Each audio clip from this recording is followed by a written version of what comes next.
Mais um Pode Protagonizar, começando com mais uma história inspiradora para você. E o nosso recado para você celebrar a vida com protagonismo, como, Ronaldo? Conta pra mim, Daniela, qual é a celebração de hoje? Celebração é Casa Mediterrânea, a gente tem um cupom de desconto. Você acessa o site, use o cupom Pode Protagonizar e garante o seu desconto para conhecer rótulos incríveis e celebrar muito a vida. Olha só, Daniela. Vamos falar do nosso convidado de Dani, hoje? quem é o convidado de hoje? Conta pra mim. É um amigo querido, maravilhoso. É um cara que a especial. história dele é muito incrível. Eu tenho certeza que você vai se identificar em algum momento com a história que ele vai contar. É um cara que corre muito de carro e também pilota um negócio como poucos que a gente vê por aí. A gente pode falar que é de piloto a empresário. Restauranter? Restauranter. Ainda se usa restauranter, Rafa? Usa. Esse termo é bem usado, né, na atualidade.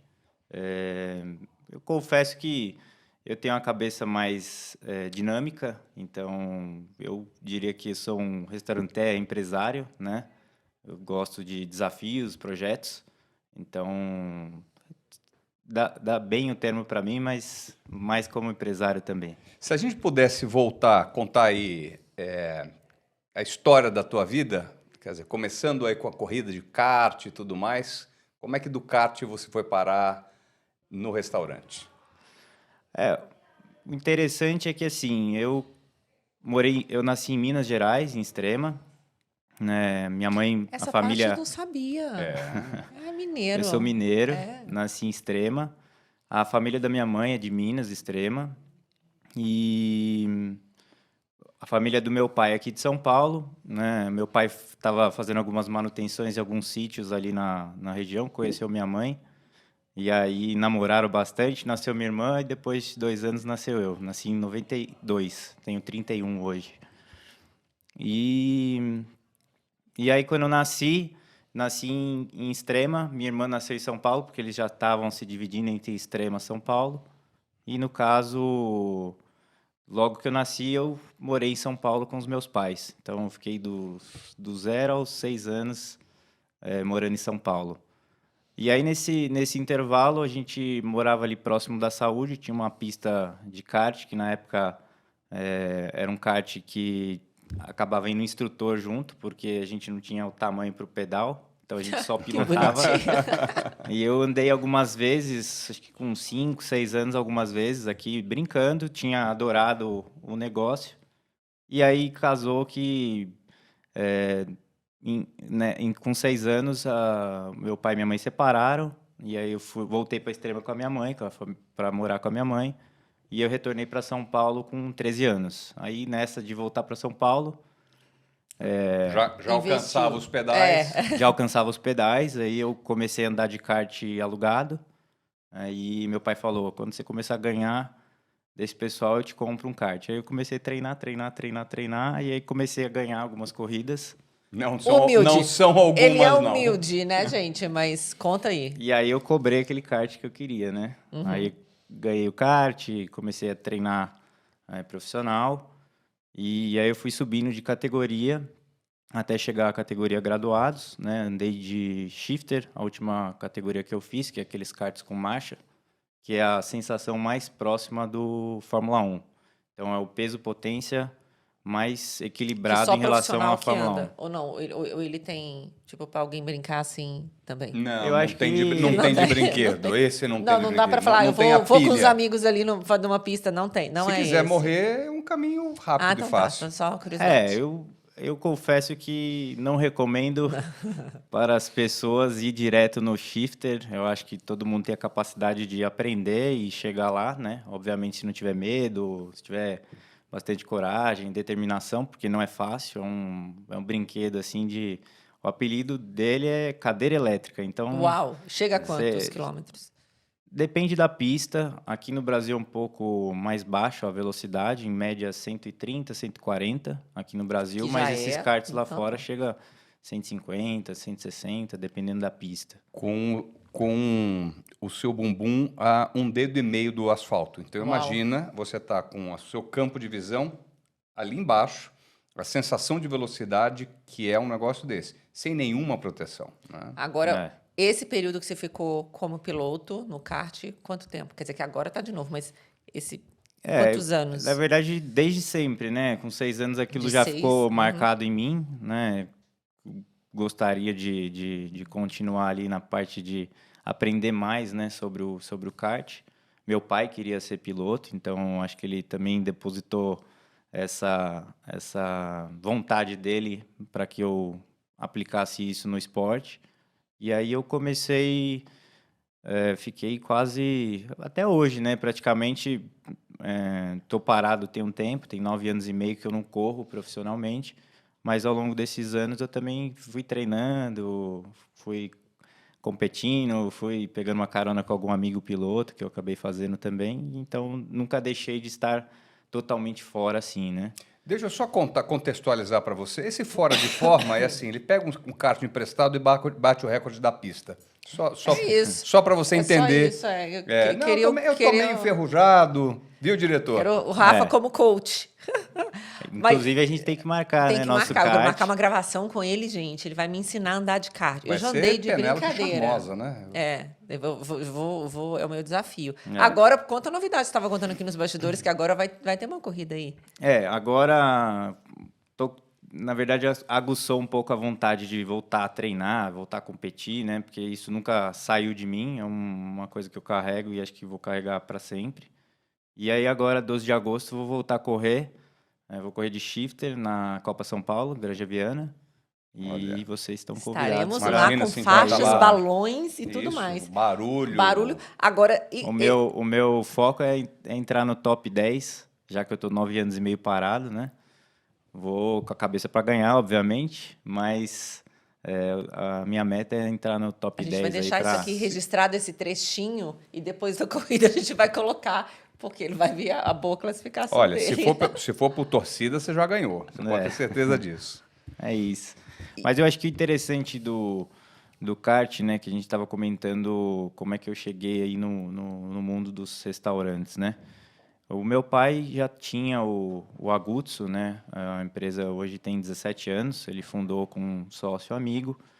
E nesse meio termo entre eu querer ser piloto de Fórmula 1, eu acho que essa minha experiência, minha vivência no mundo da competição, ela me tornou quem eu sou hoje, né? Então, fui menino, mas sempre treinei, sempre Maduro, né? me dediquei Amadureceu. ao esporte, né? Aquela questão, não há drogas, não há álcool, só esporte, treino, saúde, físico, preparo, a entender sobre motor, sobre equipamento. Então, sempre tive a infância, nesses momentos que eu corri, muito voltado a me dedicar e me aprimorar todo dia, né? Todo dia eu posso ser melhor do que ontem, treinar mais, me aprimorar mais. Então, acho que essa força que o esporte em si traz, não só o kart, né? Acho que quem quer ser um atleta de ponta, de alguma categoria, tem que se dedicar muito, senão as pessoas passam por cima de você, né? Então, eu tive e tenho até hoje dentro de mim esse espírito de vitória, né? De querer vencer na Esporte vida como piloto, como empresário, como pessoa, como ser humano. Então, acho que essa questão de se dedicar, né, a uma coisa muito forte assim, acho que traz boas qualidades para a sua vida, né?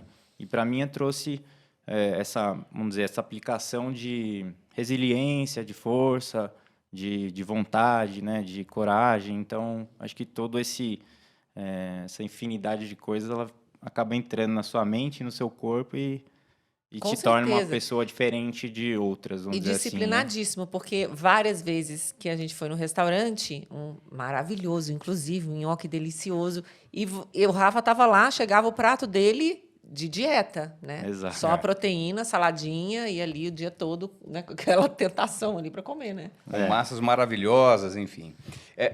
Rafa, tem uma coisa que pouca gente sabe, né? O Rafa, de fato, tinha todos os predicados como atleta para a Fórmula 1. Né? É claro que Fórmula 1, a gente entra numa outra categoria, inclusive financeira, né? Exato. Cujo acesso acaba sendo super limitado. Mas por muito pouco a gente não viu esse cara disputando espaço com Lewis Hamilton, com esses caras da atualidade. E foi justamente nesse período que você assumiu os negócios da família? Que a gente Então, já... na verdade, não, né? Eu optei, na verdade, em parar de correr em 2010, né? Optei porque estava muito complexo a questão de patrocínio e, na minha época, eu queria muito Fórmula 1. E a categoria monoposto, né, que são carros estilo Fórmula 1, no Brasil estava em decadência por conta de preço. Era muito caro competir. Tinha também Então, aquela fórmula diferente, que era uma escola também de pilotos, que foi planejada por vários pilotos, o próprio Rubinho, o próprio Massa. eu corri o último ano profissional de Fórmula, foi a Fórmula Futuro, Fórmula Futuro, isso que mesmo. foi a Fórmula do Felipe Massa, ele que era o padrinho da categoria, né? Mas confesso que não me dei bem quanto a outra categoria que eu corri, que chamava Fórmula São Paulo, que na verdade era o Fórmula Ford, só mudou o nome, né? Que a Fórmula São Paulo, quando eu entrei no autódromo, minha primeira corrida já cheguei ganhando. Então foi bem legal. Já na Fórmula Futuro, eu tive uma falta de sorte, vamos dizer assim. O carro deu vários problemas e aí acabou não dando tão certo a temporada para mim. Então, e não foi só isso, né? Eu acho que é um esporte que eu sei muito bem no detalhe como funciona e tem algumas coisas que deixam de ser competição, né? E você começa a perder um pouco, não o amor pelo negócio, mas quando você vê que você perde por um motivo diferente, ou um motivo desonesto, uma coisa que acontece, você vai mudando a cabeça, né? Então, no ano de 2010 não tinha mais categorias assim legais assim no Brasil de Fórmula, e aí eu não gostava de carro turismo, que são carros tipo Stock Car, Porsche. Eu queria muito essa questão de Fórmula 1, isso estava muito formatado na minha cabeça, tanto que eu ia andar num carro assim diferente, e o monoposto, né, que são carros de Fórmula, ele é um carro de reação muito mais rápido do que um Stock Car, muito mais rápido do que uma Porsche. Então eu não acabei acostumando com uma velocidade acima, e aí engraçado, né, quando você vai para uma outra categoria que hoje eu acho legal, que eu vamos dizer, na minha cabeça hoje entraria eu competir. Na época eu achava lento para eu participar da competição. E aí também, né, tive muitos amigos dessa área e eu tive muitos amigos que eu via que ele estava competindo de kart ou de alguma categoria, mas ele estava sempre naquela necessidade de patrocínio, necessidade de fechar alguma coisa para ele competir. Muitos não ganhavam dinheiro também, né, com a competição, então ele vivia muito aquilo pelo amor. E aí, na minha cabeça, sempre fui mais formatado para...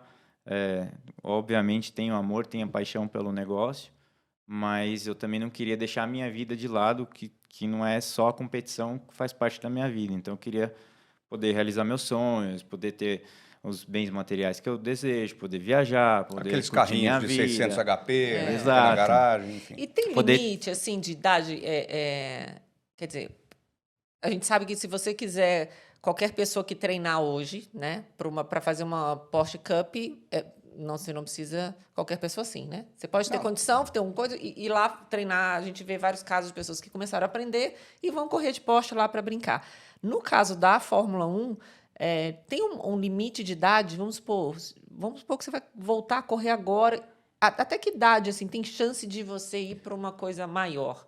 Acho que no Fórmula, ou você se dá bem logo com Fórmula 1 mesmo, né? Até os 20 anos, 20, 21, 22, explodindo assim, ou seu tempo passou. Eu acho que as fábricas, elas Mais pelos patrocinadores. nem do só o investimento. patrocinador, né? Eles têm uma preferência, assim, ou é uma pessoa experiente, que já tem bagagem, né? Tanto que tem vários pilotos que voltaram para a Fórmula 1, na verdade. Ou pega um jovem, assim, que é um talento fora da curva, que é mais novão, para poder... o Verstappen mesmo saiu praticamente do kart shifter dessa categoria, andou um pouquinho de Fórmula 3 e já pulou para a Fórmula 1. Então, ele começou novo, né? E aí as equipes, né, sempre têm já um assento meio que pré-determinado, ou um piloto que eles sempre olharam, sempre participaram da carreira. Então, a Fórmula 1, ele é um meio mais complexo, né? Eu diria que se eu tivesse a cabeça que eu tenho hoje, eu optaria em correr de carros de turismo e não teria feito nenhum ano de Fórmula. Mas isso sou eu hoje, né? É fácil falar depois do que... Depois de Mas cicatriz hoje, de por guerra, exemplo, de... você correria num carro, numa Porsche Sim, Cup, com numa certeza, Stock, com e não certeza. teria problema, Já, assim, com menino, relação... já vamos ter uns eu carros tô bacanas. eu tô fazendo Abuso Team. alguns agitos aí para voltar a correr. Um deles é correr de kart, muito para voltar reflexo, preparo físico, aquele espírito da competição e também deixar a cabeça muito mais rápida do que um carro de Porsche ou até propriamente um carro de Stock Car para você conseguir tirar bons resultados do carro Agora que eu vou for, né? puxar para a parte que me interessa muito. Esse preparo nessa fase tanto para o piloto, né? O preparo mental, obviamente, né? E físico. Bastante preparo físico de disciplina, de dieta, de exercício. Diferente, você não pode ser uma pessoa grande, né? Exato. Musculosa, tem que ser mais fininho, assim, mais Slim. slim. Tem alguma coisa específica para essa preparação? Não, porque você é uma pessoa muito focada, disciplinada. Tem alguma coisa específica diferente dos outros? Sempre tem, né? A gente sempre fez muito treino simulador, que imitava muito o peso, né? Simulando a pedaleira, simulando o volante, né? O peso do volante. A gente tinha treinos psicológicos, psicotécnicos. Então, fazia esses acompanhamentos também para ficar com a cabeça no eixo ali para qualquer adrenalina extra que venha aparecer no meio do caminho. Então, fazia muito treino funcional, né, para a parte que se aproxima do equipamento. Não era uma musculação de força extrema no sentido de ganhos musculares, era aquele Sim. ganho de força de resistência física, né? Então, eu tinha que estar com o pescoço muito resistente, treinava muito o pescoço, tinha que deixar o antebraço muito resistente, os braços, ombros, porque a força G acaba minando o seu corpo na corrida e no Claro. treino, né? Então, esse último treino que eu fiz agora recentemente, eu virei rápido, tão rápido quanto as pessoas. Fiz o treino no sábado, mas no domingo eu já acordei cansado, porque você não está tão acostumado, né, com aquela força G, igual eu tinha o preparo para aquilo. Agora eu estou voltando a treinar. Agora, do piloto do kart para pilotar o restaurante. Fogão. Não diretamente o fogão, né? Mas para pilotar os Figura restaurantes. de linguagem, óbvio. Dani. Eu estava comentando que eu optei eu vi meus amigos, né, que eu via que eles estavam correndo, mas eu sentia que a pessoa no fundo ela não estava tão feliz. Eu estava ali, corria, ganhava uma corrida e tal, mas ia para casa E tinha boleto para pagar. Exato. Então eu falei, preciso fazer alguma coisa diferente. Depois que eu parei de correr com 18 anos, eu fiquei uns 5 meses treinando forte e pensando o que eu ia fazer. E aí eu montei minha primeira empresa, que era uma... Com quantos anos isso? Com 18. 18. 18. Era uma empresa... Na verdade, antes dos 18, no último ano de competição, eu já estava ajudando meu pai na construtora dele. E aí optei em não seguir o caminho dele de construção e queria fazer alguma coisa que eu tivesse contato ainda um pouco com a minha área. Então, eu montei uma empresa de importação de peças. E aí eu trazia peças para carros de rua e carros de corrida, o kart, moto. Então, eu acabava tendo no meu meio, fui criando uma clientela de um atendimento mais boutique, né, de vender peça, mas o porquê da peça, né? Então, eu atendia um cliente que queria performar melhor o carro, e eu alertava ele alguns riscos dele colocar alguns equipamentos que ele gostaria, que, claro, obviamente eu queria vender também, mas eu falava, se você chegar nessa potência, você vai precisar de freio. Se você chegar nessa potência, você vai precisar de uma suspensão, porque tudo isso são itens ali de segurança, não é só acelerar reto, né? Tem que ter algumas alguns equipamentos que acabam tendo mais segurança pro carro, para ele, enfim. E aí eu participei muito de eventos, né, desse segmento de competição amadora, né, que na verdade são os track days. Então, eu fazia venda de peças para alguns clientes e acabava dando uma consultoria extra ali por saber pilotar e acabava dando alguns pitacos ali para algumas pessoas melhorarem a performance de tempo também, né? Não era só questão de peça no carro, ter a melhor peça, e se a E isso pessoa não ficou souber quanto pilotar. tempo com esse negócio? Eu fiquei 5 anos e meio, Olha, né, com isso. Eu financeiramente era um negócio que dava resultado e estava indo legal. E eu tinha um showroom que era embaixo do escritório de arquitetura e engenharia do meu pai. Meu pai é engenheiro e arquiteto. E aí o meu showroom era um showroom assim que a construção do prédio é uma construção moderna e os ambientes eram mais abertos. Então, se alguém no pavimento de cima falava mais alto, ou até eu ali no meu pavimento falasse mais alto, a gente ouvia ali as conversas. E aí meu pai já tinha o restaurante, já não tinha mais o sócio dele na operação.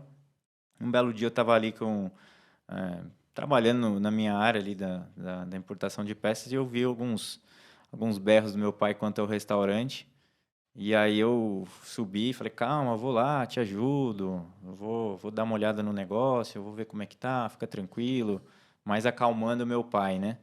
E aí eu me prontifiquei aí alguns dias no Agutos, no restaurante, para ver o negócio na prática, né? Como era e poder dar um feedback para ele de alguma coisa que eu olhasse ali dentro e visse que estava errado ou que precisaria mudar. E aí fui uma semana conciliando os 2 trabalhos. E aí, quando eu entrei no negócio, eu identifiquei o que ele tinha de bom, né? Que no caso era a marca, era o produto, era a premiação. Então, o Agutos já tinha prêmio Melhor Nhoque de São Paulo, estava no primeiro ano de Guia Michelin, já ganhou prêmios de Gula, Veja, Quatro Rodas, Paladar do Paladar do Estadão. Estadão, é bom, viu, Lasanha. gente? Nossa, é um É escândalo. bom. É uma malcriação. É uma É acima de bom. malcriação. Aquele que eu comi, só um que eu lembrei aqui que eu não quero esquecer. Aquele recheado que tem de shiitake, que uma vez chegou lá em casa. Acho que foi Shiitake o não, de de brie. carne. Não, é uma carne desfiadinha, assim. Acho que é o ravioli piemontese, né? Que é um ravioli com carne desfiada, Isso. com molho de cogumelos. Meu É. Deus, exato. É muito Isso bom é uma mesmo. coisa. Muito Ó, bom. Fabuloso. tá E aqui o aí- Instagram do Aguzo. Vai lá. Mas aí foi isso, assim. O início lá foi muito para ajudar o meu pai, né? Porque Isso foi que ano? isso foi em 2016, né? Eu entrei para ajudá-lo. Na minha cabeça assim, inicial era: vou arrumar alguma coisa aqui, vou vender o negócio e vou continuar na minha área aqui, porque depois do meu projeto eu gostaria de ter uma oficina, e, enfim. Só que aí foi passando o tempo, né? Eu fui ficando mais tempo ali no restaurante, fui aprendendo um pouquinho algumas áreas. Aí, com o passar do tempo, eu já não estava mais conseguindo conciliar o meu trabalho antigo com o trabalho do restaurante, né? Porque tinha muita coisa para fazer, muita coisa para resolver, muita coisa para alinhar ali dentro. Essa operação de restaurante, muita gente acha que é simples e tudo mais, é só servir um prato na mesa. Quer dizer, o que tem por detrás, né, qualidade, fiscalização, a própria questão tributária, que é complexa, funcionários, enfim, tem insumos, né, sempre frescos do dia, enfim, a equação não é nada simples. Todo mundo acha que é legal a comidinha na mesa como se fosse em casa, mas quando é um negócio como esse, ainda mais com 3 unidades, deve ser super complicado. O complicado é que são muitas áreas e o perfil do negócio, o perfil que a gente trabalha de cliente, de projeto e do que a gente quer, o propósito da marca, fica ainda mais complexo, né, de se falar. Então, a gente precisa de um excelente atendimento, de uma excelente comida, de uma excelente administração, de uma excelente ideia diferente de algum produto, de alguma evento, seja o que for, para a Inovação. gente se inovar e crescer dentro desse mercado, né? E quando eu cheguei na operação de Pinheiros, eu vi de perto esses setores, então participei da parte de produção, participei da parte de atendimento, na parte de caixa, na parte de RH, na parte de financeiro, na parte de Você administração. assumiu Então, ali, né? Pegou ali o momento de transição, assumiu as coisas do pai, foi lá aprender, né? Um mercado completamente fora do que você vivia, né? Antes. E você hoje é, assim, Uma é referência. uma referência, dá aula, conta, fala as coisas assim. É muito bacana ver isso. O tanto que você cresceu, como que você fala. Pouca gente sabe, mas eu fui avaliador de hotéis e restaurantes por uns 6, quase 7 anos. Era contratado por uma empresa associada a uma bandeira inglesa e fazia as avaliações, né? Então, desde pequenas coisas, como saber se a mão, a unha do garçom, do cominho estão limpas e tudo mais, até olhar rodapé se a lâmpada está queimada, enfim, são micro detalhes que parece que não são nada, né? E que vão depois para essa avaliação, tipo um Michelin da vida, que não olha só o prato. Então, a operação do Rafa é primorosa quando a gente olha nesses micro detalhes, o quanto que ele, de fato, tem conseguido imprimir ritmo, enfim, e uma qualidade superior. E hoje em dia, eu acho que até pós-pandemia, o público talvez tenha mudado um pouco. Ele quer mais experiência além da comida. Você não acha isso? Exato. É um novo desafio agora, né? Então, agora muitos restaurantes fecharam e pelo fato de alguns fecharem, tem vários outros abrindo nesses lugares que fecharam. Então, a concorrência também está mais acirrada, mesmo pós-pandemia. Então, a gente tem que inovar demais. E hoje um dos nossos trabalhos lá internos, muito mais a minha parte ali dentro do negócio, é o que eu posso aprimorar de qualidade de atendimento, de comida, de experiência para os consumidores, né? O que eu posso fazer de diferente? O consumo mudou, né? Então, a gente está reaprendendo e readaptando o negócio todo dia, né? E engraçado é que é um negócio que é muito parecido com a minha época de competição de corrida, porque você parece que não tem fim. Você consegue todo dia mexer em É alguma um dia por coisa, vez. aprimorar alguma coisa, evoluir alguma coisa. Então a gente acaba se empenhando todo dia por novas ideias, novas parcerias, novos eventos, novos produtos, novas formas de venda, né? Enfim, tudo ali dentro a gente pode inovar. Então é um negócio que que eu acabei me apaixonando porque me trouxe a lembrança da competição. Então, essa minha dedicação de todo dia estar ali fazendo alguma coisa, é interessante isso no restaurante, nos restaurantes, para E a gente evoluir. a gente sabe de falar da sua história aqui, né, dos altos e baixos. A gente sabe que esse momento inicial de assumir o Agosto não foi um momento fácil, né? Foi muito desafiador para você. O que você pensava ali na hora de... Você é uma pessoa que não desiste, né? Você é muito determinado, assim, muito esforçado, né, para aprender. O que vinha na sua cabeça nesses momentos de desafio maior? Primeiro, eu acho que quando eu entrei lá na operação, eu tinha 23 anos e a minha empresa antiga não tinha praticamente colaboradores, né? Então, logo que eu entrei no restaurante, eu tive, vamos dizer, de zero, passei a ter 50 colaboradores que eu não conhecia e eu tinha que entender cada um, entender as qualidades de cada um e o necessário para o negócio. Então, de lá já tive esse desafio de assumir um monte de gente, alguns mais velhos do que eu, e aquela história de você ser filho do proprietário, né? Então, ninguém dava aquele voto de confiança, né? Até meu pai mesmo, alguns momentos, acho que duvidou um pouco ali da minha questão em relação ao trabalho, mas eu fui dia após dia sem deixar ninguém pisar em cima de mim e não pisar em cima de ninguém, trabalhando ali por um propósito de evoluir e aprimorar o negócio. Então, de 2016, que eu entrei em novembro, até 2020, um pouquinho antes da pandemia, a gente evoluiu a empresa cresceu 700%, né? Uau. Foi brutal. Então, Não, e que pegou numa situação mais fragilizada, arrumou o negócio, Fez bastante organizou, delivery, né? aumentou outras 2 unidades, Moema e Jardins. Na hora que o negócio está voando, está escalando, né, está exponencial, vem uma tal de pandemia. exato. Acho que a pandemia trouxe muito aprendizado para mim, né, em relação, acho que a entender o propósito de vida, entender ali seus momentos. Então, até a pandemia chegar, eu estava acelerando o negócio para ele dar certo e na minha cabeça só podia dar certo e dar certo, não tinha dar errado Não tem plano B, não né? tinha Fazer direito o a plano plano A B. dar certo, né? Independente do problema que eu tive, eu tenho, eu falei, o negócio é esse, o propósito é esse, e o que ficar para trás vai ficar para trás e o negócio tem que dar certo. Então, até a pandemia chegar, a gente acelerou muito. Eu cheguei a fazer grandes eventos, a gente aumentou o negócio em mais unidades, a gente já ia expandir mais em 2020.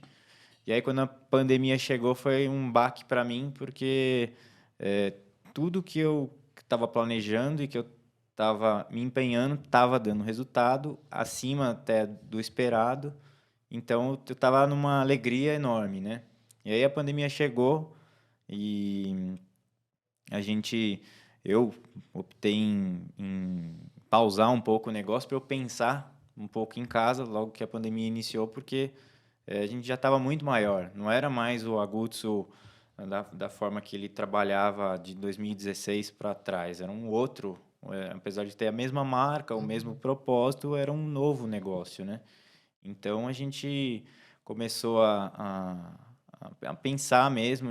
Eu comecei a pensar em casa, o que eu vou fazer? Tudo que eu estava sonhando, né? Eu tive essa fase assim meio complexa, né?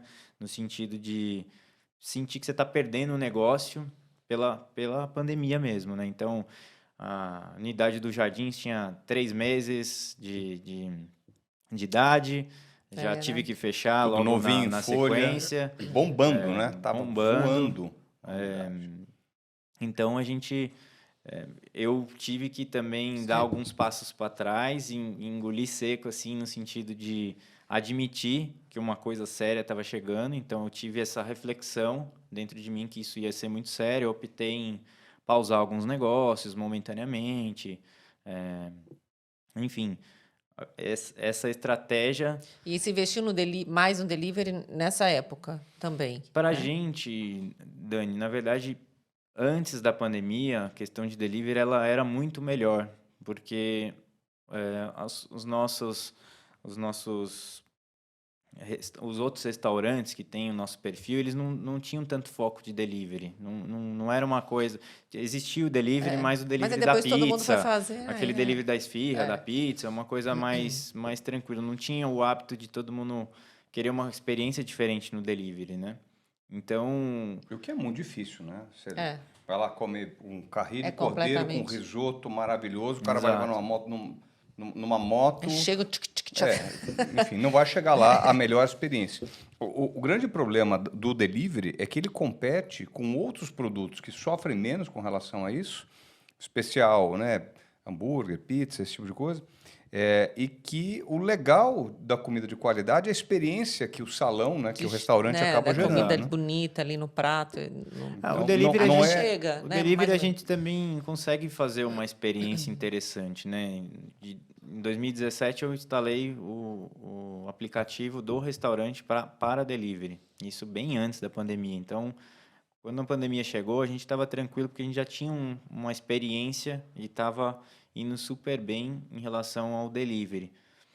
Mas as operações eram, na maioria delas, restaurante e delivery, não só delivery. Então, o nosso custo operacional, a nossa estrutura, né, o nosso negócio mesmo, não é um negócio preparado para só delivery, senão não teria o tamanho que tem, a forma que tem. Então, na pandemia, acho que a dificuldade foi ter muitos concorrentes acabam sendo seus concorrentes, porque tá tudo online, né? Mandando. Então, uma pizza mais barata, uma esfirra mais barata, um hambúrguer mais barato, um italiano mais barato, ou um mais caro, um mais barato, um com mais qualidade, o outro com menos qualidade. Todo mundo está numa competição única ali, né? Então, a lista aumentou. Então, é claro que o consumo de delivery aumentou, mas ele foi diluindo, né? Porque entrou muita gente no mercado. E aí a gente... Ligou o kit de sobrevivência de todo o mercado. Né? Exato. Agora, o que é maravilhoso é que você pode levar a sua massa do aguzo para casa com isso um é molho maravilhoso. e ter ali sempre que você precisar receber alguém. Você tira ali da geladeira, do freezer, pode congelar, né, obviamente. Exato. Você tira do freezer, coloca ali daquela fervidinha rápida, fica aquela massa fresca, que é uma coisa, não é, gente? É maravilhoso. É maravilhoso. Uma outra coisa que eu acho legal do Aguzzo é o fato de o Rafa ter desenvolvido também embalagens com a massa fresca e tudo mais, que leva a massa e o molho, que já desmistifica essa questão do delivery. Sim.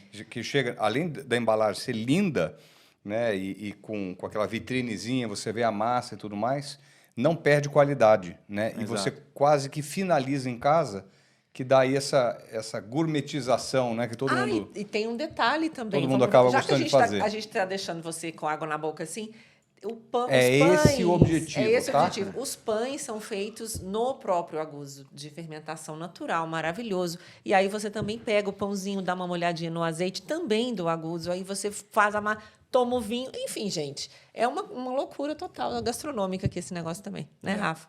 Com certeza. Eu vou falar outra coisa também, que agora Vai. me empolguei. Eu sempre gostei de histórias de vida, não só aqui para contar, mas assim, eu sento em algum lugar, a pessoa está perto de mim e já fala, e aí, como é que é a sua vida? E foi assim que eu conheci o Rafa. Eu fui num evento no Aguzzo, não lembro exatamente de quem que foi, muitos anos, isso. E aí ele começou a contar essa história dele, essa transição do piloto para assumir os negócios da família. E aí eu falei assim, gente, que história interessante. Cheguei em casa, contei para o Ronaldo, eu falei, você precisa ir lá conhecer a história do Rafael. Ou seja, hoje eles são muito amigos. Eu fiquei de lado. É bom que você pode ir comer toda hora lá, né? Maravilhoso. Tem a parte boa. É muito legal. É muito legal conhecer a sua história, assim, poder falar e ver o tanto que você está crescendo, né, investindo. Agora, qual o próximo passo do Aguzzo? Agora eu já quero falar do futuro. O que você pensa? Onde você quer chegar? Já vai voltar a correr. Agora, e o empresário? Hoje a gente está fazendo uma adaptação interna, né, considerando o cenário atual de inflação, de experiência que as pessoas estão buscando, de aquele ambiente externo, varanda. Então, hoje a gente está readaptando nossas 3 unidades, né, que são Pinheiros, que tem 17 anos, ano que vem 18, vai poder beber uma taça de vinho. Moema e Jardins. Então, hoje a gente está fazendo um trabalho interno muito, muito intenso, na questão de controladoria, na questão de ficha técnica, na questão de melhorar a performance de equipe, né, no sentido de atender o cliente melhor, de levar o ticket médio. Então, antigamente a gente tinha um volume maior de pessoas assim, nos restaurantes e hoje ele não tem ainda esse volume igual tinha. Mas, em compensação, a gente está conseguindo, degrau a degrau, mostrar um novo trabalho com um novo preço para ir estabilizando o negócio. E aí a meta é inovar em Moema, colocar uma varanda lá em Moema. Em Pinheiros também a gente agora vai fazer a parte de parklet, né, aquele espaço público na frente do restaurante. Vai Formatar um pouco melhor a questão do empório, né, que são as receitas para finalização em casa, elevar um pouco esse nível de marketing nesses produtos, porque realmente dá para melhorar essa venda, mas ela ainda não está tão melhor por questão de marketing e estratégia. Então, a gente está trabalhando na estratégia, no marketing, na tentativa e erro, tentativa e acerto para isso crescer. Os bastidores reais, né, de um negócio, que é Exato. assim, é desafio todo dia, é melhorar todo dia. Então, não adianta falar que é isso que tem que fazer. Exato. Você fala um pouquinho da qualidade, porque eu acho tanto da massa quanto do pão, dos ingredientes que você usa. Eu acho isso tão importante, assim. E você, um dia, você falou isso. Eu falei, gente, é tão rico nessas informações que, às vezes, a pessoa, você fala, vai comer uma massa. Então, assim, come massa, vai comer uma massa, né? Você sabe a farinha, o ingrediente, Sim. tudo que está lá, né? Principalmente o pão.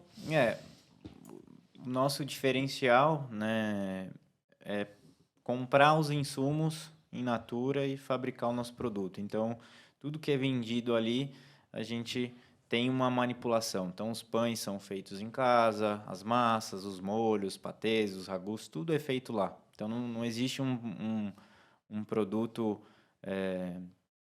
um produto que a gente compra ele pronto, né? A nossa massa tem alguns diferenciais de trabalho. Tem um Não maceiro posso contar incrível. todos os detalhes, Claro, mas segredo. tem alguns segredos ali para que a gente tenha uma qualidade diferente, né? Então, falando em um produto mais vendido no restaurante, que é o nosso famoso nhoque, que já foi premiado melhor de São Paulo pelo Estadão. Então, ele é um produto que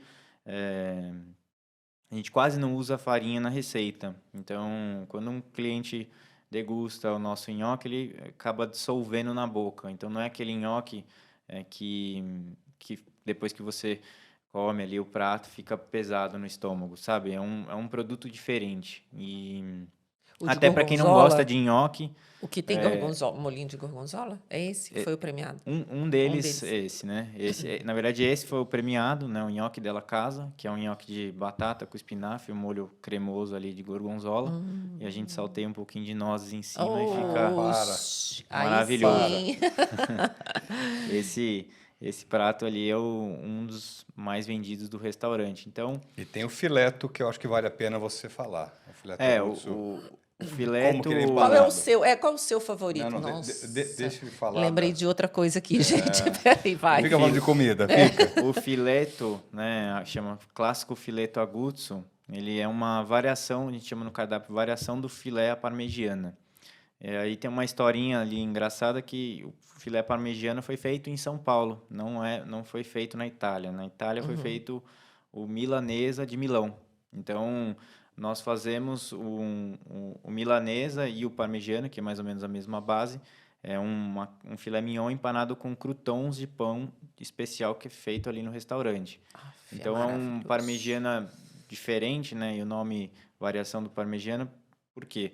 Ele não vai na frigideira no óleo, ele só dora o pão, ficam vários cubinhos de pão em volta desse filé mignon, ele é dourado na manteiga e depois é colocado num forno que chama salamandra, um forno de alta temperatura para gratinar. E aí a gente adiciona o queijo parmesão em cima. Então é um parmegiana que ele é servido com nhoque de batata, com manteiga e Meu sálvia. Deus, como que faz? E o filé ao lado, ele fica mais delicado, porque não é aquele parmegiana que fica imerso no molho, ou aquele queijo derretido, que você fica brigando com garfo e faca, queijo, e puxa Pensa daqui, em tudo. puxa dali. É o mesmo bem- forno que usa da berinjela? É o mesmo, Gente, tem uma berinjela. Como é que chama a berinjela? Berinjela. berinjela. Berinjela chama berinjela. Que ela é feita também Maria do Carmo, como com essa crosta do pão da casa. E ela vem assim, tostadinha. Empanadinha, Não não, tem é condição essa É berinjela. o É a mesmo mesma processo coisa. do filé mignon, só que no caso o berinjela é para quem é vegetariano, né? Então a gente tem essa O objetivo versão aqui é aumentar o consumo da berinjela, do nhoque e do parmegiana, né? E deixar pessoas mais felizes. Para falar, eu vi lá no Exato. podcast e eu vim aqui comer porque eu fiquei com água na boca. Agora, seus momentos de lazer, porque trabalhou, você é jovem pra caramba, assim, saiu de uma coisa emendando outra. Que filme, né, Ronaldo? Pergunta pra ele. Você começou com que filme? Ah, então vou perguntar, que filme? O que você gosta de assistir? Assim, qual filme que te inspira, assim, te inspirou na sua vida, Tem um filme que marcou te a sua marca? vida? Ah, eu diria que tem alguns, né? Eu não tenho um favoritão assim. Eu acho que eu tenho um favorito para complementar quem eu sou. Então, eu tenho uma parte que eu falo para mim que na inteligência, eu tenho um filme que chama The Founder, que é o do McDonald's. Então, para mim a história feita ali do que ele queria para a marca desde que começou, eu acho que o cara era um visionário e eu acabei entrando num negócio diferente, não é o fast food, mas é o restaurante, então eu tenho esse filme como referência de expansão, de crescimento, de Você busca essas prospecção. referências biográficas, Eu, de, eu, eu, de biografias. É que é engraçado que nesse filme ele acaba tomando a marca, né? O cara ficou fascinado pelo negócio e queria incluir os irmãos ali que criaram o negócio para evoluir aquilo. Mas os irmãos não queriam, não tinham a mesma visão, né? E eu acho que eu tenho um pouco essa visão dentro do Agutsu do que eu posso atingir ali, do que eu posso expandir. Então, tudo ali eu penso numa estratégia para uma alta escala, vamos dizer assim. São coisas, receitas, padrões de atendimento para que isso escale. Então, a gente quer expandir os nossos negócios futuramente. Nem sei que tamanho de proporção, mas eu quero que isso seja E será? memorável, né? Já tem 17 anos, já é memorável, já tem ali suas trajetórias, então... Dá para contar nos dedos quais são os teus concorrentes que têm essa longevidade. E a qualidade também, né? A gente opta em tentar sempre se aprimorar mais e mais e mais, seja em tecnologia, seja em produto, né? Seja em atendimento, tudo isso a gente está ali todo dia para evoluir. Aí tem um outro filme também que chama... Velozes e Furiosos, aquela. Essas referências eu acho que são mais eu diria que no meu estilo de vida atual. Não assim, tem, eu Velozes e Furiosos acho que já assisti umas, sei lá quantas vezes, umas 500 vezes. Mas tem um outro que eu acho que é interessante, que chama Pegando Fogo. É um filme também Sobre cozinha. Sobre cozinha, É sobre... do que fica doente, do chefe. A gente viu esses dias. Pegando É Fogo. do Pegando Fogo. Bradley Cooper, né? Maravilhoso. E ele, vamos dizer, faz um trabalho para o Michelin, né? E então Buscando a terceira ele estrela, buscando a terceira estrela, né? E aí esse filme, o interessante é a visão que ele tem pro negócio, o que ele quer, o formato que ele quer.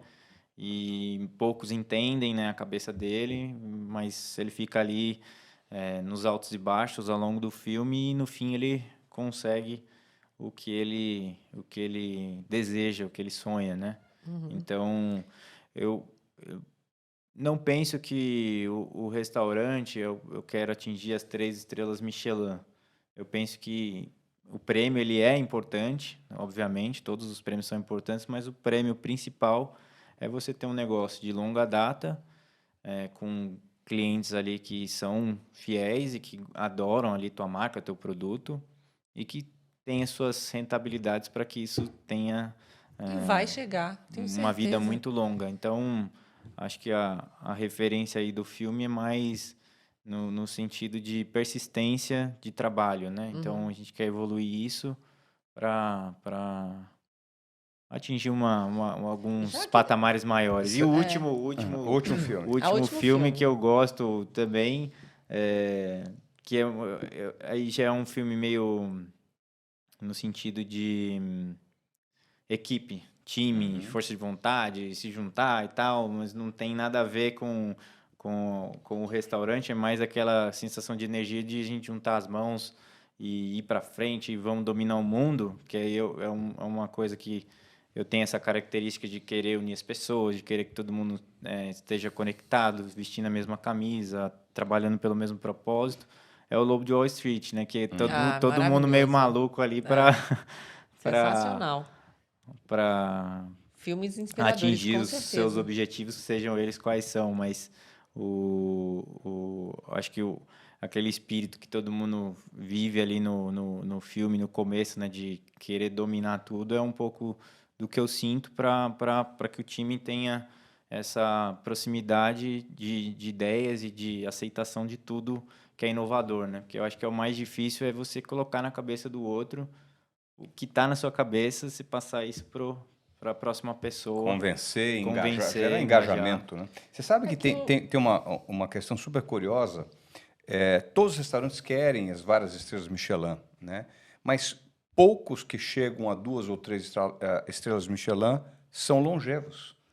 Eles fecham no meio do caminho, depois que eles se consagram, porque tem modelo de rentabilidade também. Então, não adianta ser só muito bom, estrelado, reconhecido, mas ele tem que ter perpetuidade como negócio, né? E esse é o maior desafio, né? De você manter o prêmio e depois continuar, né? Exato. A gente, bom, os seus filmes inspiradores, agora Uma música. Que aquela música? que te anima, fala assim, hoje eu vou Aquela que você hoje eu acorda vou de manhã, conquistar. pula da cama, veste o macacão e ganha a corrida, ou uma música que te marcou, de repente, tua infância, tua adolescência, que te marca hoje, mas que música fala com você?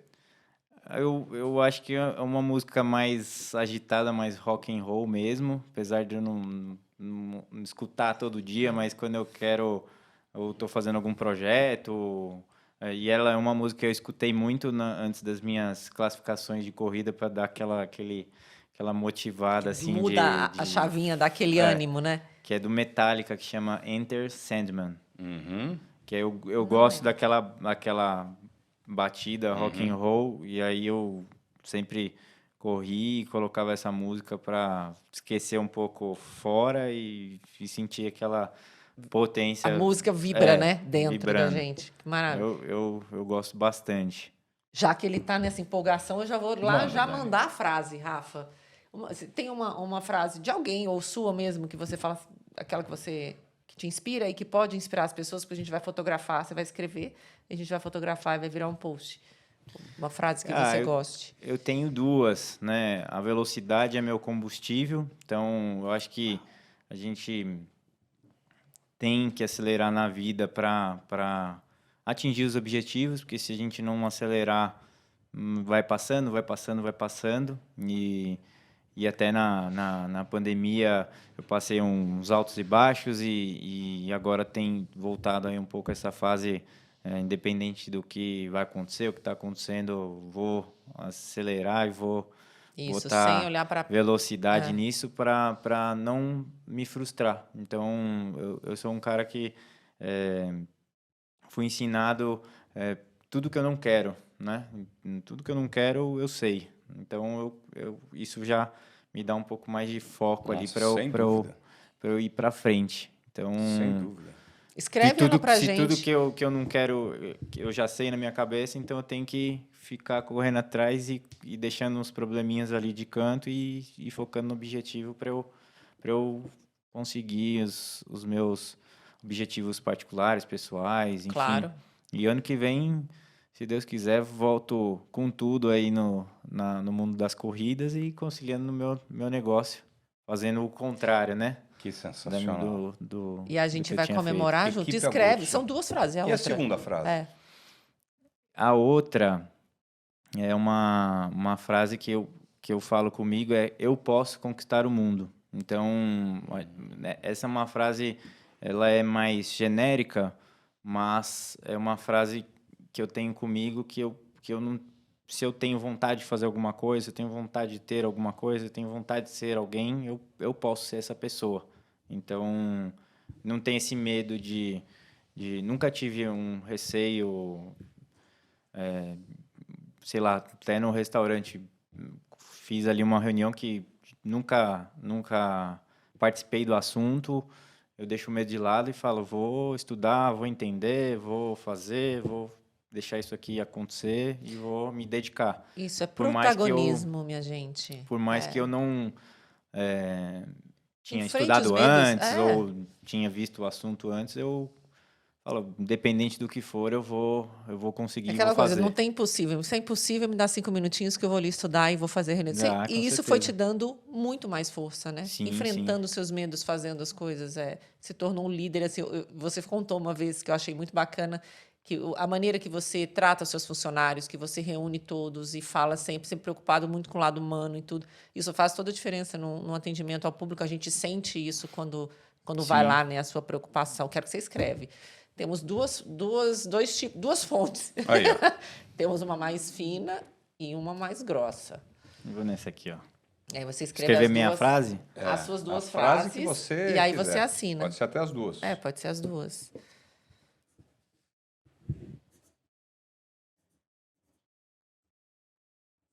Eu posso conquistar o mundo. Você também, né? Todo mundo. Isso é protagonismo, Dani Dulce. Eu posso.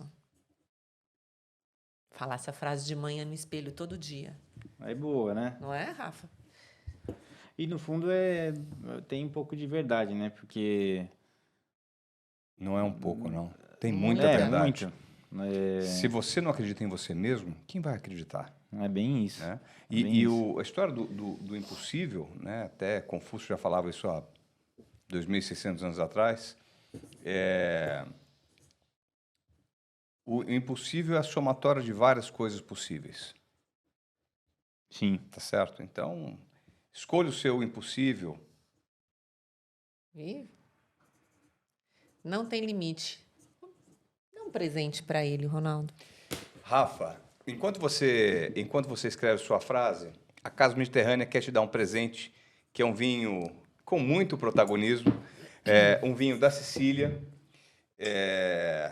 com uma uva bastante especial da região, que é a uva Grillo, e para você festejar, celebrar os pódios da sua vida, Obrigado, hein? tá bom? E junto com os teus amigos que te adoram. Obrigado, Vai hein? celebrar muito. Show. Fico feliz. Vamos degustá-lo juntos. Vamos. Vamos sim. E eu trouxe também um presente Abençoado. para não. vocês. Ai, adoro. não. Não precisava. Mentira, eu gosto. Essa aí adora ganhar presente. São 3 produtos, né? Que a gente está lançando algumas linhas de empório. Então, Olha, que legal. esse é um azeite em parceria, mas que a gente assinou Fabuloso. a nossa marca. Nossa, que linda linda embalagem. Vou Aqui mostrar também. aqui na câmera. Um Vai Negroni. Putz, Esse sabe é um que eu Olha, amo, gente. amo Esse Negroni. Negroni sai do corpo, né, E gente? aqui Você um toma um negócio desse. Limoncello. Olha, Ui, um que para mim, um para você e um delícia. para os dois. Ó, eu adoro limoncello. Olha que lindo. Que sensacional. E isso as pessoas encontram no Aguzo, você comercializa. Na verdade, esses produtos agora estão entrando no aplicativo para venda. São produtos que a gente também vai vender datas especiais. Então, Dia dos Pais, Dia das Mães, fim de ano. Vai Já chegar fica a o dica. vinho italiano Uau, também em breve, olha. logo, logo. Mas são produtos que a gente tem várias estratégias para eles ali de venda, para oferecer ali experiências gastronômicas em horários que a gente não está vendendo, né? Que São legal. projetos que vão acontecer aí, logo, logo vocês vão saber no Vou fazer detalhe. até uma foto aqui, Muito ó, bom. sua. Olha que massa. Vou fazer a foto depois junto com coisa. Tempo. Pronto. Rafa, Rafa, adoramos. Que delícia falar com você, queridão. A sua história Que continua, a sua jornada do herói continua. A gente vai acompanhar e comemorar muito. Foi muito bom. Saber, compartilhar isso com as pessoas. A gente conhece tanto, vai ouvindo aqui, né, ao longo. E pessoas que comentam também, tanta gente empreendendo, pessoas começando, até no mesmo ramo, né? Restaurante, tudo. E é legal a gente. A nossa ideia é justamente que as pessoas se inspirem com a história dos outros e ver que não é fácil, gente. Não tem milagre. É você acordar, desafiar, fazer todo dia sem medo, né? E que a vida, ela é a somatória de pequenas vitórias. Às Sim. vezes a vitória é acertar um prato, é acertar um cardápio direito, é fazer com que um dia dê tudo certo no restaurante, com todas essas variáveis que a gente comenta. E trazendo um comparativo para o mundo do automobilismo, você pode fazer tudo certo e, de repente, furar um pneu. Exato. Tá certo? Você pode ter uma peça que se desgasta antes do que você imagina e você não performar. Mas no dia seguinte você tem uma outra corrida. Exato. Tá certo? Assim como no restaurante, né?